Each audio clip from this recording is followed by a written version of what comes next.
Hello, and thank you for watching. My name is Rachel Barnett with Gentle Frog. I'm here to create videos for you to help you understand QuickBooks slightly better than you currently do. If you have any comments, questions, or suggestions, please put them in the chat box. Thank you. In this video, I want to show you how to get to your custom fields and how to rename and inactivate custom fields. We're going to begin by going to the gear in the upper right-hand corner. We're then going to go to the header called List and go down to Custom Fields. In an earlier example, I made a custom field named Holiday Suites.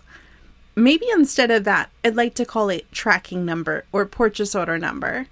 What I'm going to do is just go to the right and click on Edit, and I'm going to give it a better name.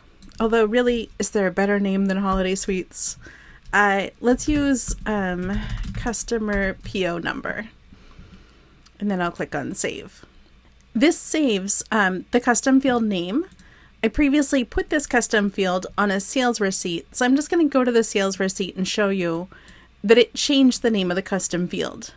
So my purchase order number is Candy Cane, and I'm in full support of that. Let me go back to the custom fields, leave without saving, that's fine. If I wanted to turn this off, if I'm like, okay, yeah, that was useful, but like, I need that to go away and I need something new to show up, but I don't want to mess up my historical data because like you decide, I just changed it and renamed historical data. I can click the drop down to the right of the word edit and I can say make inactive. It says, do you want to make it inactive? I'm like, yep, I want to make it inactive.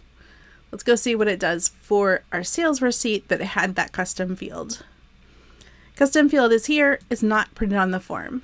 So I can still see it, but when I print to PDF or email or like print it on paper, not going to show up for the client. If I want to turn it back on, I can click the slider that says include inactive, and I can just make it active again. So that's it. Hopefully this is helpful. Leave any questions down below. Thanks.